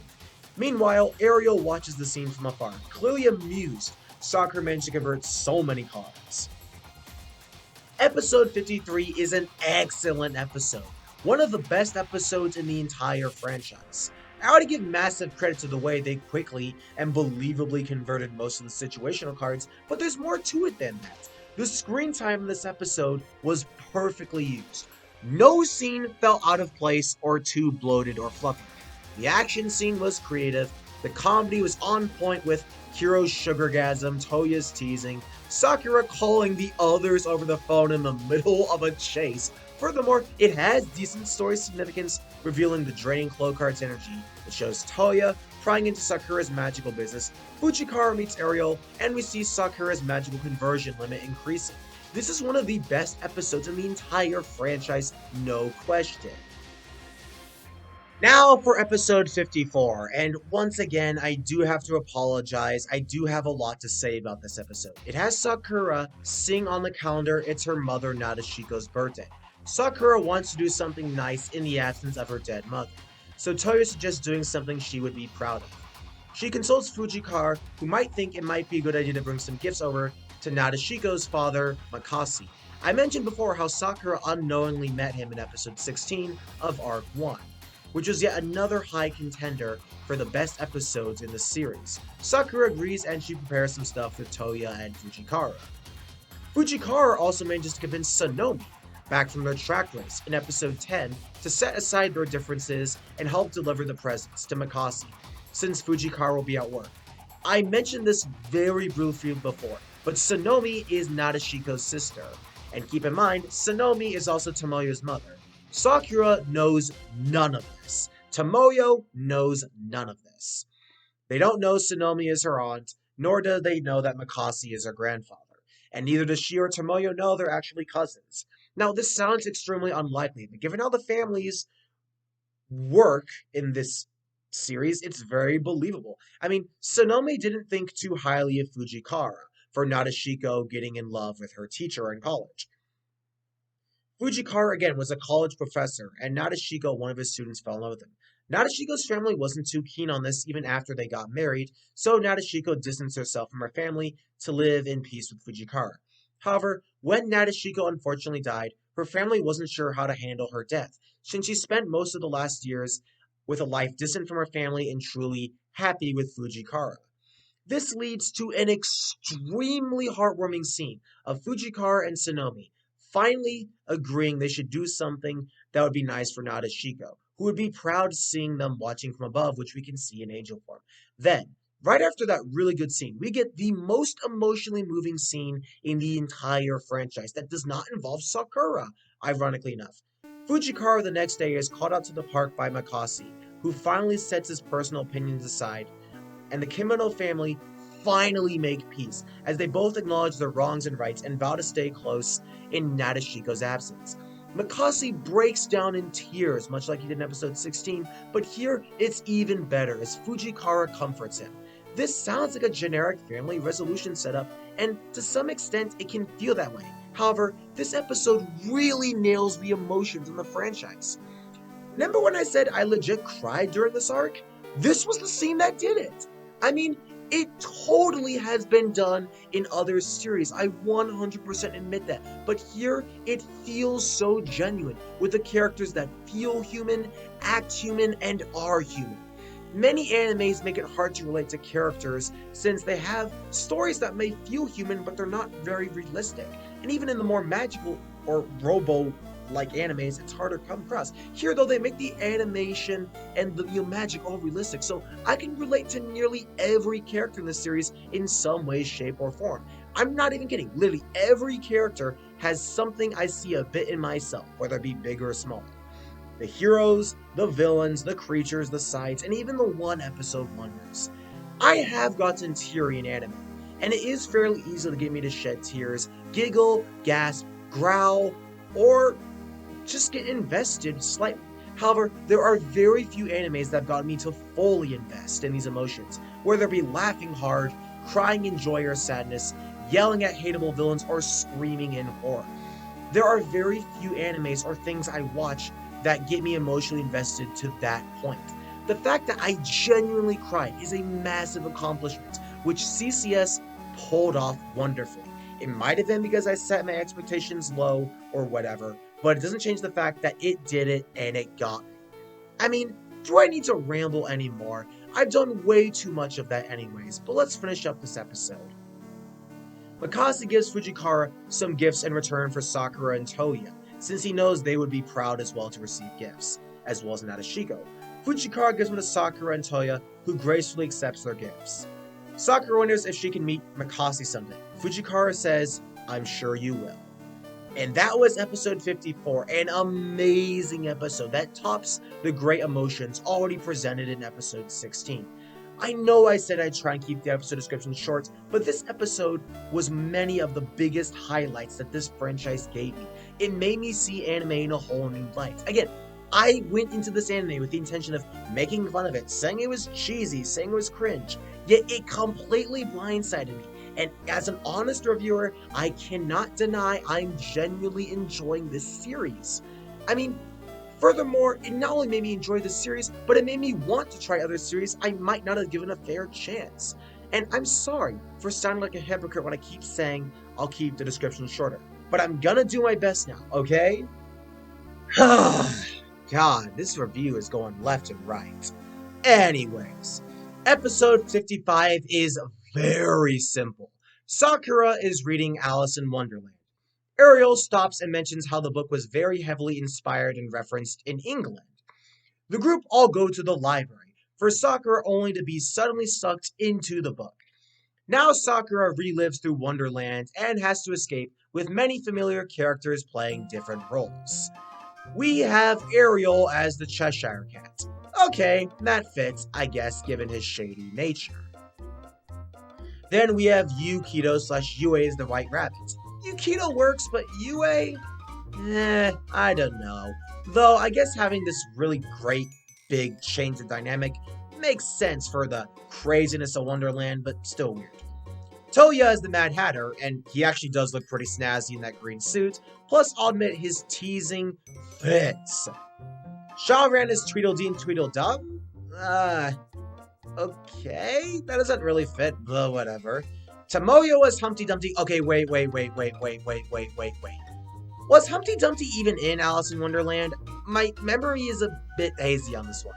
Yeah, okay, I have acted in Alan in Wonderland, my school plays version, where I actually played the March Hare, but I don't remember Humpty Dumpty being in it.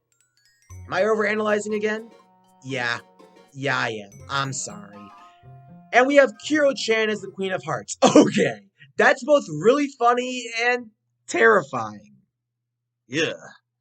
Sakura escapes when realizing the leaf bookmark Ariel gave her was the source of all of it. See, shorter episode descriptions as promised. Now episode 56 is hilarious. Remember how I complained back in Arc 1 with Kiro's first focus episode not being that great or memorable save for the drunk Kiro scene? Well, here, they almost made up for it. This time, Kira's a focus, but Spinny, aka Spinel's son, entering the fray gives both characters a much-needed chance into the spotlight, and it works so well. The school is hosting a bazaar where they have food and drinks to party around with. The episode opens up with Kiro hilariously getting way too into his video games. Got it! And now victory is mine!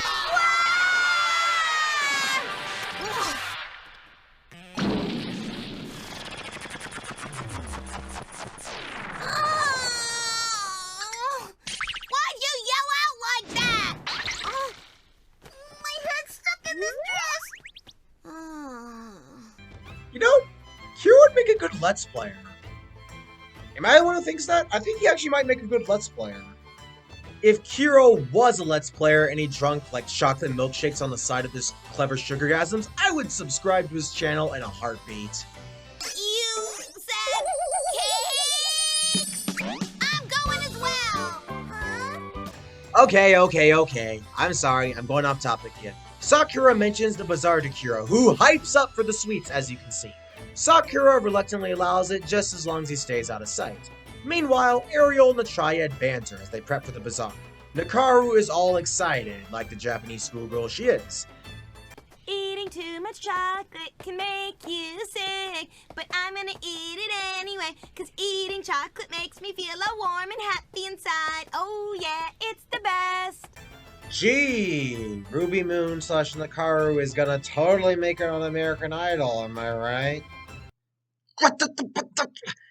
Get that horribly drawn MS Paint album art out of here.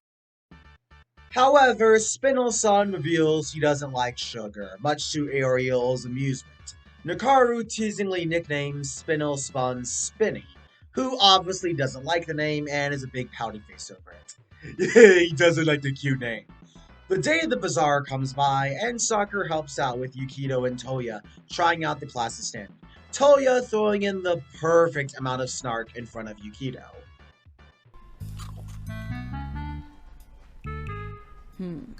Very cute. Huh? What, the clothes? Sakura clearly is just holding it in because she doesn't want to blow up in front of Yukito. And her face just like shriveling in like when like Tom eats like a lemon or something in Tom and Jerry just makes this for me. I meant you, Sakura. Yuki, are you sure you don't need some new glasses? No, my glasses are fine. Toya! Easy, buddy! I get teasing your sister, but don't make fun of Yukito because of his glasses! Come on, man! Jeez. Anyways, Kuro is eating sweets from a picnic basket in the woods. Nakaru leaves Spinel's son running around until he accidentally comes face to face with Kuro-chan. Kuro sees the two, and Spinel's son panics, thinking his cover is blown, but... He knows. You're a goblin!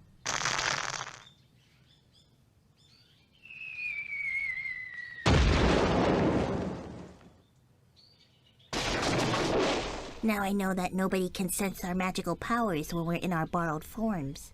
But even so, I'm glad he didn't work it out. But a goblin? Good detecting work there, Sherlock. Kuro-chan is such a numbnuts, and I love it. Spinel Spun plays along with Kuro's goblin assumption, even though he absolutely hates it.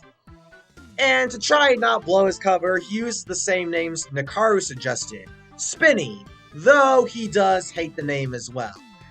But Kuro makes fun of it, and we see how hard Spinny tries to hide his frustration. Even so, Kuro tries to get Spinny to try a few snacks, but he's very hesitant. But ever so hyper, Kuro shoves a few bits into his mouth, causing Spinny to have a massive sugar rush, and goes around chopping all the food he can find from the other stands.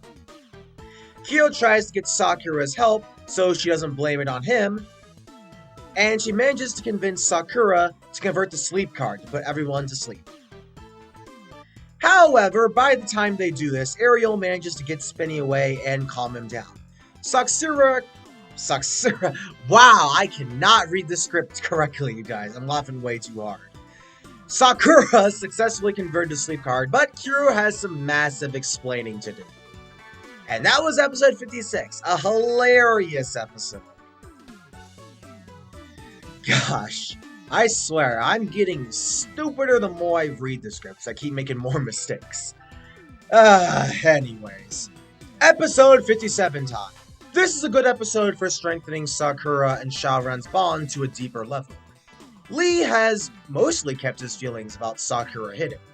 He knows Yukito is already taken after his talk with Yue, and he accepts this, but he isn't sure how to handle his feelings for Sakura. This episode is pretty basic, despite the gargantuan task of deepening their romance. Sakura, Shaoran, Tomoyo, and Ariel all go on a little trip. However, Sakura and Shaoran get trapped in an elevator. Tomoyo and Ariel try to help get them out. Ariel uses the excuse of calling for help so he can go behind the scenes and use his shady magic. In the elevator, Shaoran comforts Sakura and uses a fire talisman to help them see in the dark. Giving Shaoran a cookie as thanks for the comfort all seems to be going well until part of the elevator begins to vanish as Sakura falls. Shaoran, in a sad moment, tries to reach out, but fails to reach for Sakura. However, he is relieved when Sakura manages to convert the float card to save herself. By this point, the elevator starts working again, with Tomoyo being glad and Ariel able to cover his tracks. It's a good episode for our two love interests, but I don't feel the need to dwell on it any more than I need to. It has decent story significance and strengthening too, but I don't need to make a big, deep conversational rant like I did with the other episodes. Now we can ride into episode 58. This is another simple one. Sakura, Shaoran, Kiberos, Yue, and Tomoyo, after sensing magical wavelength from the park, only to find nothing, decide to head back to Sakura's house. However, Ariel casts some strange magic on Kiberos and Yue, so they can't go back into their borrowed states. This is bad since while they're more powerful, they will stick out. I mean, it's not easy to hide a winged armored lion, now is it? Or a silver angel, especially considering Yue is Yukito, and people might wonder where he is. So, Sakura has to find a way to transform the two back before the next morning so nobody notices. It's a good little setup. We even get a cute scene of Sakura converting the bubble card, which, much like the Libra and Wave cards, was one converted off screen, though I guess it makes sense. She uses the bubble card to clean Kerberos. He mentions this was how Chloe Reed cleaned him, which is a cute little moment, and gives us more to work off of a Chloe Reed. I also like when Sakura needs help, she only asks Kerberos, and Yue just gets it easy. And Kerberos is having none of this. I mean, Kerberos is like, why is you not doing any of the work? It isn't until Sakura cooks her crab dinner. Okay, wait. Dang, she gets crab dinner? I mean, okay, that's expensive. I mean, I couldn't cook crab when I was 12 years old. Dang. Japanese 12-year-olds must have way more useful stuff in school. I mean, I don't know how to cook crab. How did she learn to do this? Man, are Japanese schools just that much more useful? 85% of your graphing in math class you don't use today now, do you, Quint? Quiet, Gene! God! Don't remind me how stupid Common Core Course 3 was. Like, yeah, I learned how to graph, but is a janitor gonna use graphing? No! Stupid. Now, you think me mentioning the crab means nothing, but it actually does play into the solution. Sakura remembers how the shell protects the crab, so she gets the idea of using the shield card. Since, while yes, it can defend against magical attacks, she also thinks it might be able to block magical interference or status magic. This is a creative little idea, since in video games, offensive magic is usually different from status magic, so I like how they tie this in with the shield card. This works and the episode ends. It's a clever little fix for a relatively tame episode. Much like the Little Cards episode, it's a good episode that's contained mostly in Sakura's house. Animes have a tendency to do these here and there, and the bottle episodes in CCS are played well enough. Episode 59 has an important scene, but otherwise is pretty basic. It starts out with Sakura's class doing basketball in physical ed.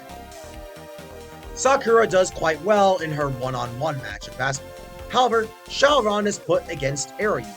Shaoran, ever suspicious of Ariel from before and wanting to make a good impression of her Sakura, tries to go for the win, since Ariel has made him all jealous in the past. Ariel, however, gets a huge flex at the start, but strange enough, in the midst of their one-on-one game, he gives Shaoran a bit of advice, giving him enough leeway to tie the score. By that point, the bell rings, and Shaoran's suspicions are lowered for the time being. He clearly sees Ariel, he's not exactly normal, but he did help him in basketball and cleverly used his words, "You need to focus on what's in front of you to get your goals done." It's a witty remark, not just tied to basketball, but other things as well. Now, the story's significant bit is Ariel, on break, comes across Yukido, who transforms into Yue.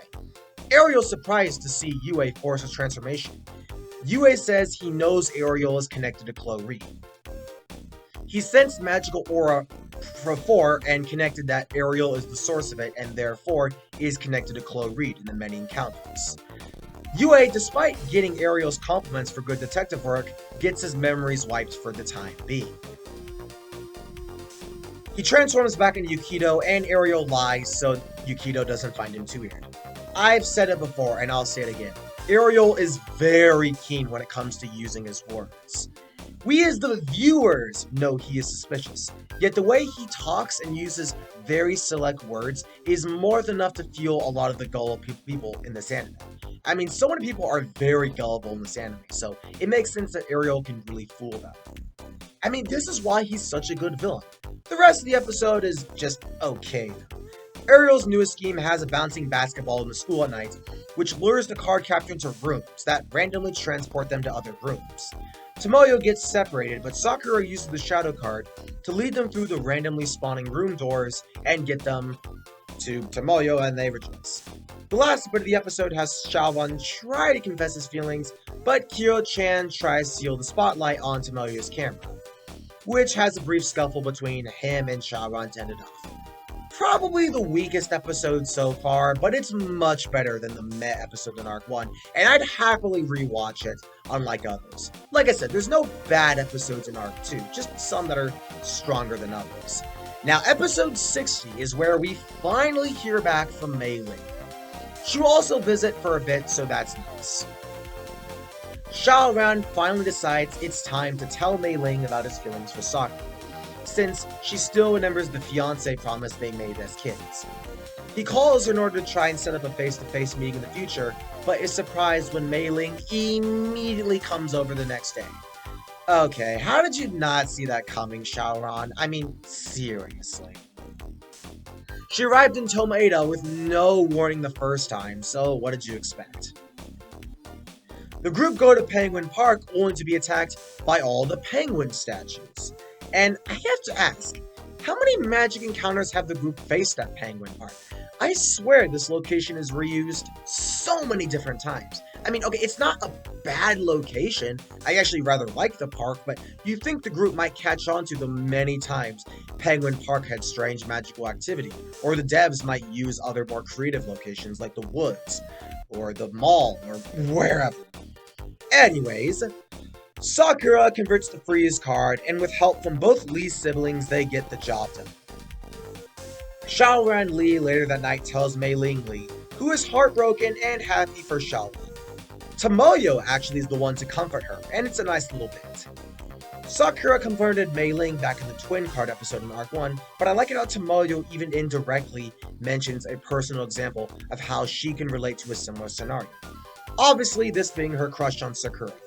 Tomoyo can clearly see Sakura doesn't share the exact same romantic feelings, but the two are still very close, and knowing Sakura is happy with Xiaoran makes Tomoyo happy.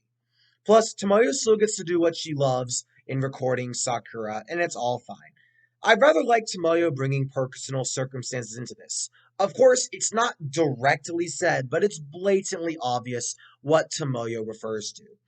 This causes Mei Ling to write to all her friends heartwarming letters before she goes back on the plane for Hong Kong, even hinting at Sakura to pay close attention to Xiaoran's feelings. And now, finally, for episode 61, which is a focus episode for Toya. How about that? You know, to quickly go off topic here, we haven't had a lot of Toya-centered episodes since the start of the series, and the Mirrors card initial encounter, so I'm all up for it. Episode 61 actually is pretty good as well, but I do want to say having a Toya focus episode this late is actually pretty surprising. You'd think he'd get more by now. So yes, episode 61 gives Toya more screen time, which is nice. Sakura had converted the mirror card, so she can do a bit more converting with strange magical aura at night. She does this so the mirror card can imitate her so nobody wonders where she went. She managed to convert 4 cards this time around. We don't know which ones she specifically converted at this point, but by process of elimination, we can probably see the ones. We don't need to see every card converted, especially the situational ones. Sakura gets in bed and tries to, get into the same position so the mirror card so she looks like she's asleep. Toya comes in and clearly sees Kiro, and I love how Kiro does not even think Toya has already known, but he's like, he's on to me, but doesn't know he's already known. That morning, Toya and Sakura get the proper amount of back and forth we've seen throughout the series at breakfast. The two bike/roller skate to school with Fujikawa's birthday coming up soon. Toya pitches the idea of them going to the shop after school. Sakura agrees as she goes to her class. Toya, however, clearly sees Yukito is drained from the magical cost into going into Yue's form. He tries to tell Yukito about Yue, but once again, Nakaru Akizuki interrupts at the most convenient moment. This parallels well with Xiaoran trying to convince his feelings for Sakura, only for Yamazaki, how about that, to butt in with another one of his bogus stories. After school, Sakura sees Ariel playing on the piano again. Then after school, Toya tries to tell Yukito about Yue again, but of course, Nakaru Akizuki weasels her way in. Toya clearly says to her, directly this time, that he knows what's going on, but Nakaru tries to deny it. After school, Sakura talks to Xiaoran again, but they sense a weird presence. Sakura can't just leave that alone, yet she had plans to go with Toya, so she uses the mirror card again in her place. Now remember, Toya already knows the mirror card is not Sakura, but she plays along. Toya instantly figures out the mirror card is not Sakura, but decides to go along with it. Sakura and Sharon go into the woods where the illusion card was in episode 6, where the fence rails suddenly turn into spear-like tendrils. Using the mist card to dissolve the rails, they save the day. Toya buys a hair ribbon for the mirror card as thanks for looking after his sister. The mirror card gracefully accepts, returning to Sakura, where she notices the ribbons on the mirror card's hair and wonders where it's from. It's a cute little episode that gives Toya some more development, and I like it since the mirror card is one of the few cards that actually talks, apart from the dark and light card, which we saw back in Arc 1. Episode 62 is another very simple one. A festival is going on, something that had happened before in another arc, but since this is a new year, I'll buy it. Toya notices Yukito is late since his energy is being drained. Sakura gets a strange fortune from Ariel's booth. Later that night, however, the dream card converts itself. And Sakura has a dream where she sees the silhouettes of Ariel, Ruby Moon, and Spinel Sun. It's a basic episode, but the dream sequence and Toya/Yukito's moments give it the identity it needs. Episode 63 had me a bit worried though. I mentioned during the Erase Cards Beach episode the fan service was weird. In this episode, it's at a water park, and it definitely tries to have fan service, but to a lesser extent. I like it how it spends more screen time on Kiro trying to sneak in to get a sip of cream soda, while Ariel and Sharon have a brief swimming race. We also see Yukito and Toya volunteering at the snack shack, with Nakaru being there as well. To make sure, Toya gets interrupted again. By this point, it's pretty annoying. Although it is a good way to make the fan service less of a focus, since there are other things to focus on and look forward to. The real meat of the episode comes in when Ariel uses magic to get Rika stuck in the wave pool, which goes out of control. Sakura uses the watery card to balance the flow of water and get Rika to safety. We also see Ruby Moon ask Ariel if he would have stopped had Sakura not figured out in time and Rika may have drowned.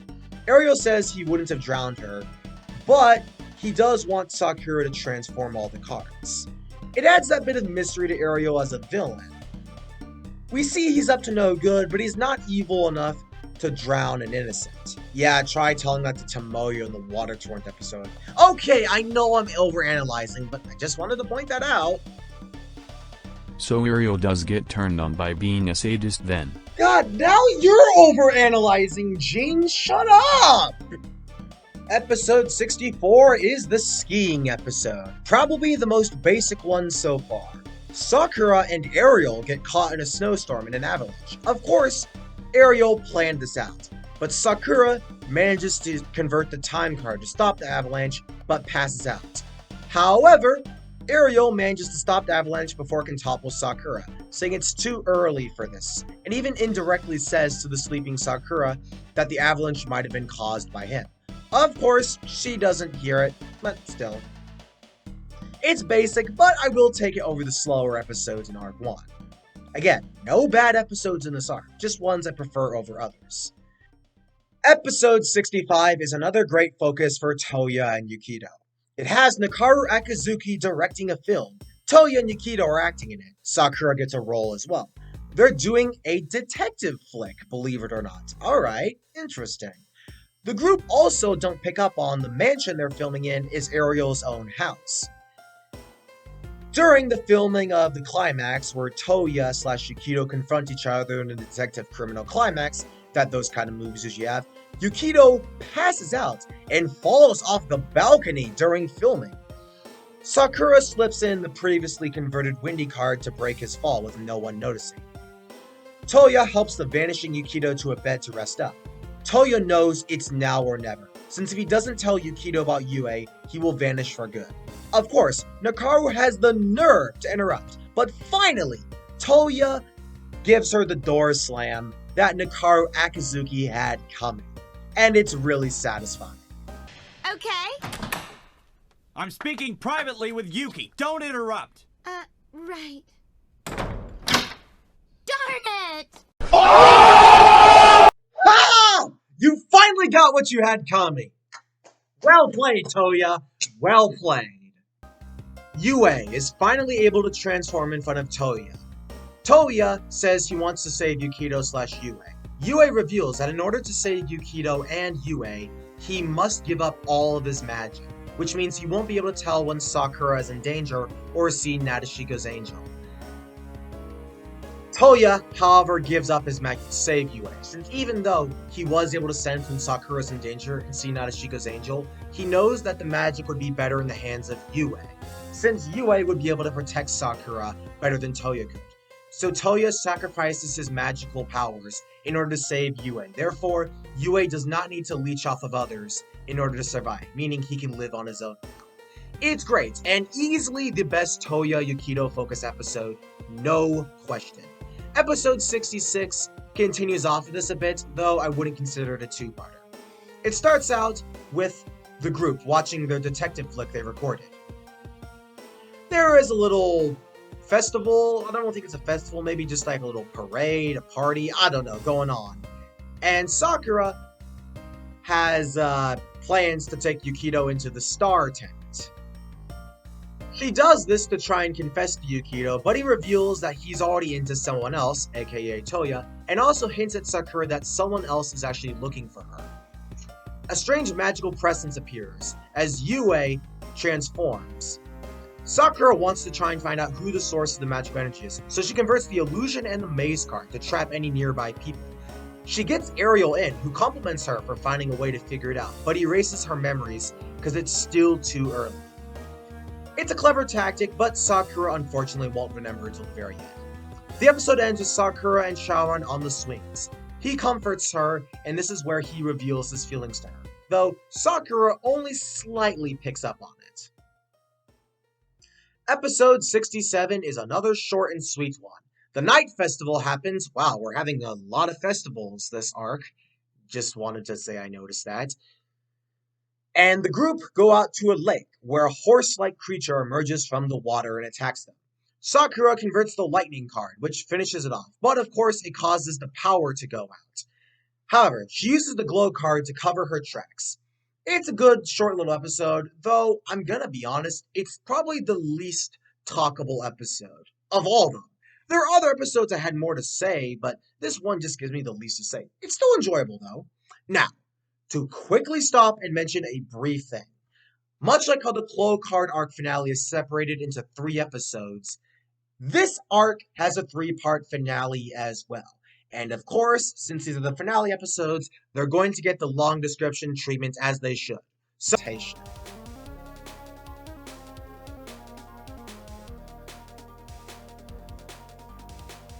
yeah, this face doesn't really fit with the final battle all that well. I mean, it's only one problem. Yeah, seeing Kerberos and Yue pull a shit in Kasul Out of my way! was extraordinarily satisfying, so credit there. Sakura sees all the cards floating around her. She thinks, maybe if she converts the rest of the cards, she'll be able to break Ariel's Dark Orb. There are 8 cards left, so if Sakura manages to convert the rest of them, she might be able to use them without the need of draining her magic. So, she begins converting them, and successfully converts 6 of them. However, the 2 she could not convert were the Dark and Light cards. Remember how I said back in Arc 1 that these were 2 of the most important cards? Well, here you go. It took us forever, but finally we get to see why these 2 were built up so much. The Dark and Light cards are obviously the most powerful in terms of magical potency. That's fair, but they are also most loyal to Chlorine, so transforming them with the magical cost in addition to the stoic loyalty to Chlorine will be a difficult cast. She tries to convert the 2, but it won't be enough. Kerberos and Yue offer to fuse into Sakura's staff to convert them both. Though, Ariel mentions if she fails, both Yue and Kerberos will be forever trapped in the staff. However, if they succeed, they will return alive safe and sound. Sakura doesn't want to risk this, but Kerberos and even Yue comfort her, saying it needs to be done, even using that phrase that Sakura has motivated so much. It'll be alright. Sakura doesn't want to, but given the comfort, she accepts. The two guardians fuse into the staff, changing it and upgrading it once again. Sakura throws the two cards into the air and begins converting them. It goes smoothly at first, until halfway through her magical power combine his magic in addition to hers to convert the two cards. In an extreme way, emerge from the staff safe and sound. Tomoyo and Toya wake up of the entire series. Sakura is in school the next day and thinks back to Shaoran's confession. Tomoyo sees something is on her mind as Sakura and Lee sit side by side. It feels a bit awkward as class starts up. Ariel is absent and Terada reveals he is returning to England. Tomoyo, Sakura, and Shaoran agree to see Ariel alongside Kerberos to finally get the truth. So, they go to his mansion and enter, and they see how suspicious the place is. I mean, no one's there to greet her, the gate just opens, it's all dark, they're slowly opening the doors. However, Kiro-chan finally remembers that this is the mansion Chloe Reed was in since the memory curse was lifted. Tomoyo records this because, well, of course she would. As they enter the mysteriously opening doors that beckon them, she comes face to face with Ariel, has prepared a big feast to talk over. Nakaru and Spinny getting in the perfect amount of snark.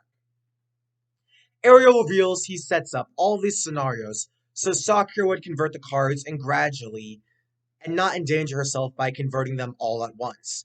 Kiro-chan is still suspicious, but Sakura believes Ariel. Then Ariel says they have a guest and reveals, believe it or not, Kaho Miyazuki. Yay! They finally cleared it up. Miyazuki reveals she knew Ariel long before anyone else did. She also reveals Ariel gave her the bell, thus finally convincing Kiro of what's going on. However, Yue is in the hall, and he asks Ariel for answers. Yue and Ariel talk. As he reveals, he is the reincarnation of Chloe Reed, but he is not Chloe Reed himself. He does share memories, but he is different from Chloe Reed. This is kind of a nice tie-in to Sakura not comparing herself to Chloe Reed, since Ariel doesn't compare himself to Chloe Reed as well. Yue also understands why Ariel did things this way. He made it difficult and lied to increase Sakura's motivation, in addition to having her magical strength increase. A double win. The group all finally accept Ariel's involvement and forgive him. The next day, Shaoran is asked by his mother to return to Hong Kong. Sakura is sad by this, but finally, they go to the plane. And before Shaoran boards, is one of the most pivotal scenes, and what the series has kind of been building up to, so it's not really surprising the last scene would have all this. Shaoran admits he was selfish at the start and only collected the cards for personal reasons. But he began to admire Sakura, who collected the cards for something more. Before they board the plane, a tear drops in Sakura's eyes as a new card is formed from her power. She looks at it and holds it close. She then catches Shaoran at the airport. The series was building up to the scene the entire point, and it comes to fruition. Sakura and Shaoran go for a brief bit of dialogue exchange, and the two exchange their teddy bears, and it finally cements their romantic relationships. As Shaoran hands over his teddy, the credits roll with the intro song playing with a clip show of all the previous episodes rolling back on the pleasant memories they've shared until this point.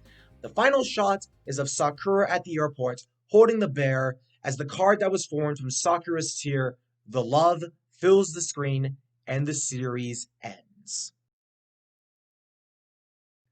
This is a nearly perfect ending. Yes, Sakura and Shaoran didn't kiss, which is probably what a lot of people would have wanted. But the fact that devs did not give in to a Shota X lolly kiss for fan service is admirable, and they made it up by giving the teddy bears, which is just as romantic to fill the gap. Ariel's triad is revealed to not be truly evil, and I guess in that regard you could say they're not a true villain, but given the fact of what they were doing up until the point, they might as well be. Tomoyo and other characters got good closure, it ends happily, the magic is still there, and to cap it all off, the ending fits.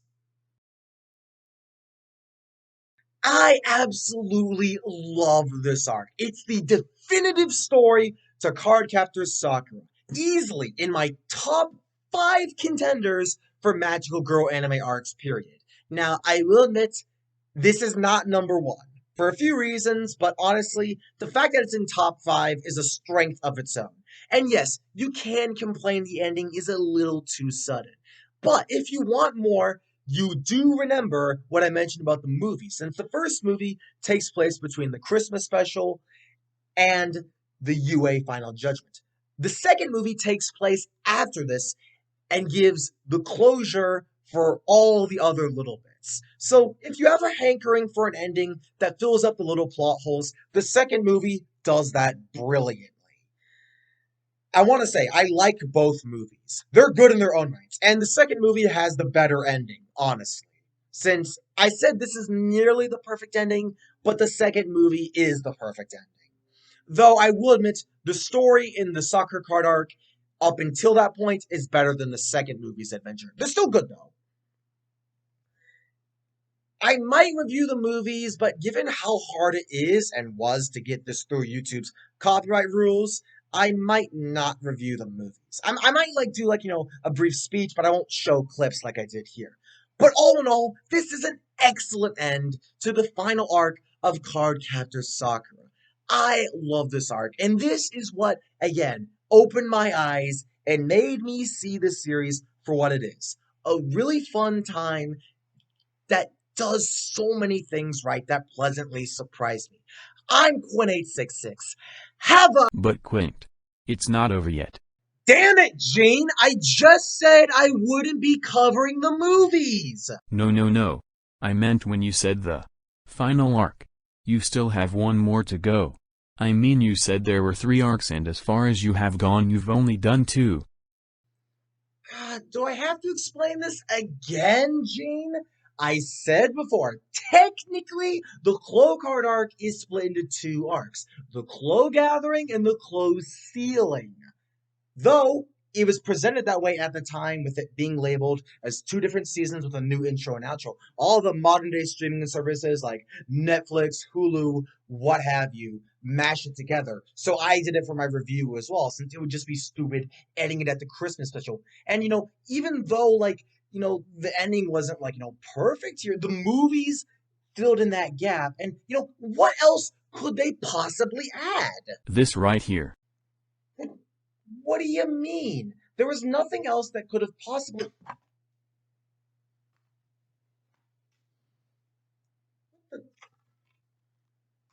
Clear card arc?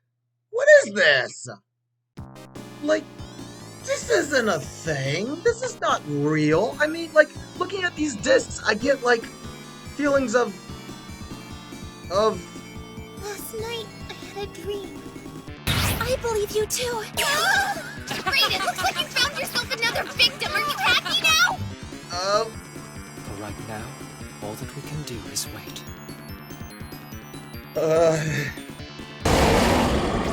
Is it just me, or did that thing get bigger? Yeah. I won't let it. No matter what.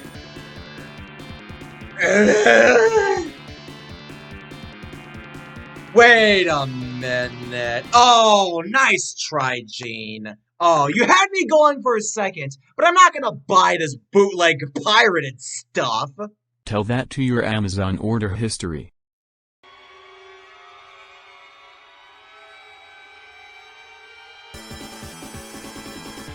No! No! No! No! I'm not reviewing you! No! No! No! No!